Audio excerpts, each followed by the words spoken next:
levar Jesus.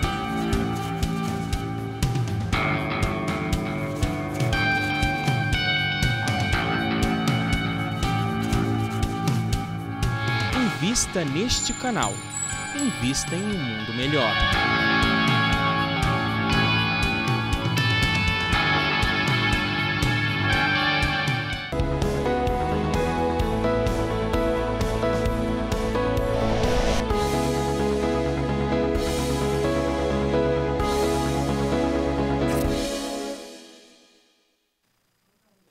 Que bom que você está aqui na TV Mundo Maior, junto com a gente nesse programa A Caminho da Luz, todas as quartas-feiras, às 16 horas, e que a gente bate esse papo aqui ao vivo e a cores, junto com a minha querida companheira de trabalho, linda, maravilhosa, Suraya. Tudo bem, Carlinhos, Suraya? tudo jóia, que alegria a gente estar aqui, se reencontrar.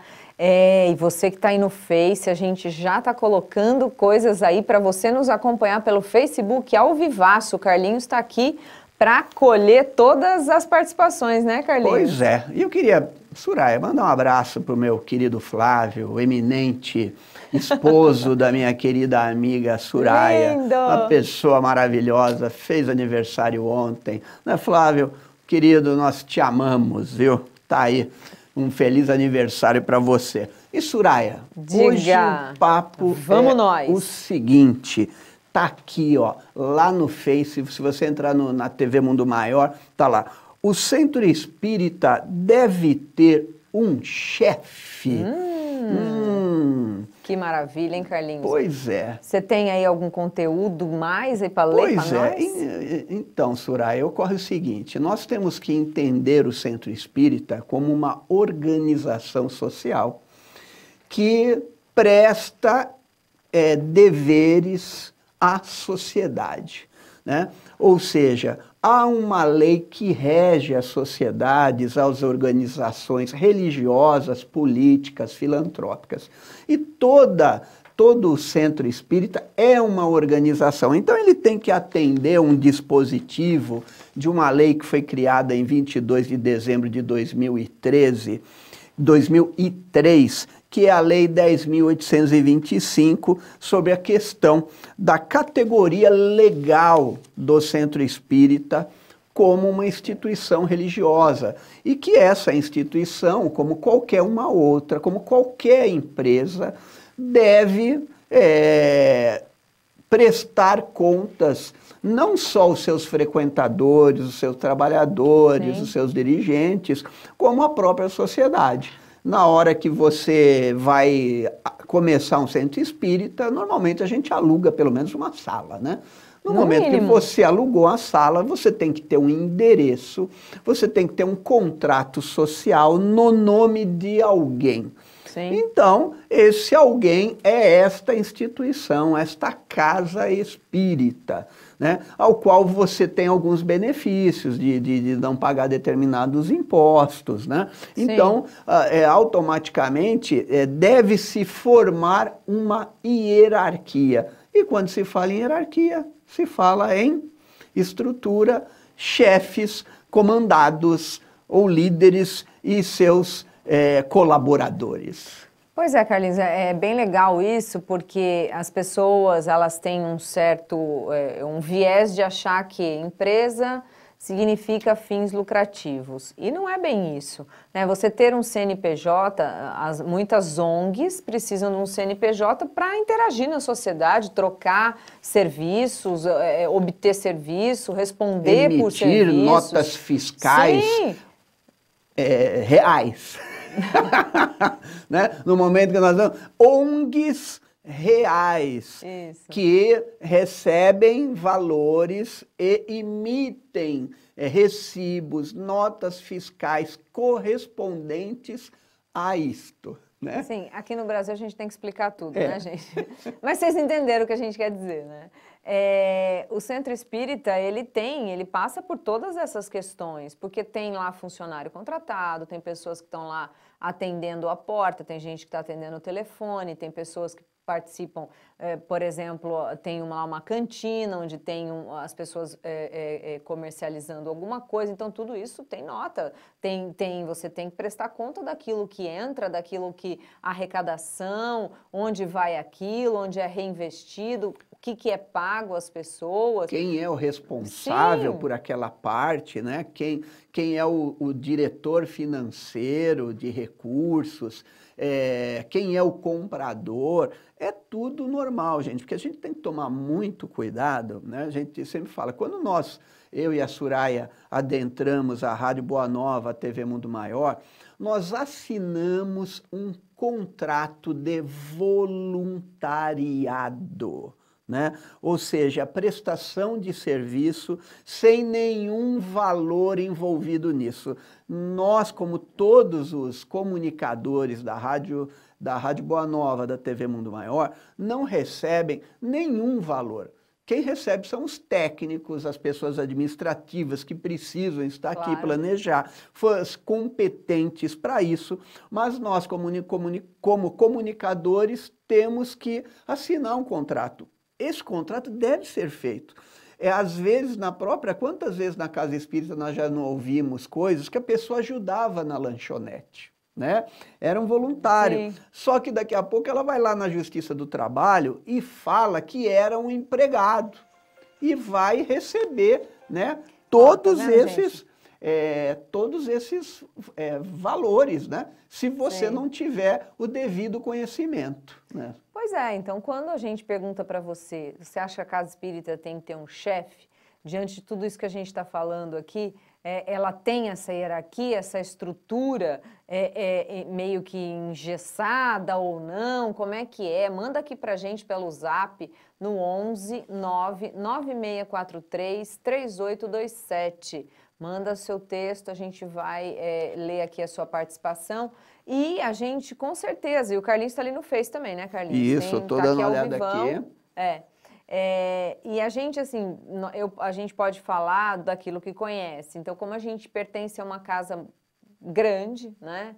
Uma casa que tem uma expressão não só do ponto de vista das questões espirituais de atendimento, mas tem um braço social também. Então, A Caminho da Luz, se você quiser conhecer, né, lá no nosso site, centroacaminhodaluz.com.br, você vai conhecer todas as nossas atividades. A gente tem lá, nós fomos criados, vamos dizer assim, por uma pessoa que não era chefe. E eu vou ler aqui para você, Carlinhos, uma definição de chefe que não é de livros espíritas, é de um site empresarial, é isso? Não é de um livro espírita, mas que dá para a gente começar o nosso assunto a respeito de chefe ou líder. Vamos ver qual é essa diferença. Aqui diz assim, o chefe é a pessoa que ocupa o cargo que foi designado por alguém. Ele tem tendência a ser autoritário, comandar pessoas e distribuir ordens, sempre visando resultados. O chefe é excelente em responsabilizar os outros quando algo não dá certo, mas quando o objetivo é alcançado, age como se estivesse executado sozinho, né? Então, a gente vai começar a compreender que existem denominações, conceituações bem diferentes de como conduzir pessoas, como influenciar pessoas. E o chefe aqui colocado é uma figura meio que alegórica, né? Eu acho que esse chefe aqui, embora eu acho que ele é atual, mas é ultrapassado essa postura autoritária. Tem muita gente assim ainda, você que está ouvindo a gente, vendo a gente, está aí no Face, está no trabalho, está no computador ali vendo a gente, você deve estar lembrando de alguém. Ou talvez você pode até falar, puxa, mas eu ainda ajo assim, né? É hora de repensar. Essa figura talvez não tenha mais o espaço dela, ela está entrando quase em extinção, é quase dinossáurico. Alguém que manda e o outro tem que obedecer. Eu me lembro muito bem, Soraya, agora você me fez lembrar, quando eu trabalhava em uma empresa, e aí eu resolvi uma situação diferente do que era o normal. E aí eu peguei, resolvi, aí o cara falou, mas por que você fez assim? Não, porque eu pensei dessa forma, você não foi pago para pensar, você foi pago para fazer. Podia ter contratado, então, uma samambaia, um cachorro. Ou seja, essa é a característica do chefe. Eu pedi para você fazer o que eu quero, não o que é o certo. Mas você resolveu? Não, eu resolvi, né? Resolvi, mas não era o jeito que ele queria. Mas não era o jeito que ele queria, né? O benefício que ele queria era só para o lado dele. E eu dividi o benefício entre as duas partes. E aí tem gente que, ou seja, quer o resultado. O resultado que eu queria era todo para mim. Não era dividir com o outro. Né? Então, ou seja, e a gente sabe que dentro do processo de montagem de uma casa espírita, no início, nós começamos com cargos de confiança, né? Ou seja, a gente dispõe uma pessoa para realizar um determinado trabalho pela sua boa vontade, nem sempre pela sua competência. Agora, quando você deixa de ser, né, de você colocar um chefe, você é um líder, você faz com que aquela pessoa não seja mais chefe. Ela passa a ser um líder porque ela compreende a necessidade de fazer o trabalho da melhor forma possível em que todos sejam beneficiados. Pois é, a diferença é bem grande. A gente tem que sempre se reavaliar. Porque a gente está falando do centro espírita e isso pode se ampliar para todos os setores da vida da gente. De repente você tem uma pessoa que trabalha lá na sua casa e você a trata como se fosse um chefe, né? Aquele que impõe algumas condutas, aquele que impõe realizações e que também não te dá nada em troca, né? Ele sozinho que vai brilhar e o outro fica de boa. E nós já estamos chegando ao final desse nosso primeiro bloco e, lógico, o que nós buscamos aqui é tentar fazer com que você ajude toda a Fundação André Luiz, que passa por um momento de dificuldade, e a gente sabe que não você ajuda porque tem que ajudar. Não, você deve ajudar porque você acredita nessa instituição, e nós acreditamos. E você pode auxiliar, como está aqui no nosso GC, participando do Amigos da Boa Nova, www.amigosdaboanova.com.br. Lá tem todas as dicas, todas as formas de você cooperar para que a gente continue no ar, para que a gente continue nessa liderança real de Jesus no auxílio ao próximo. Tá aí, aguarde um pouquinho, nós voltamos já já para debater esse tema tão legal. Ligue aqui no nosso Zap, né, que é o 99643-3827. Vem para cá.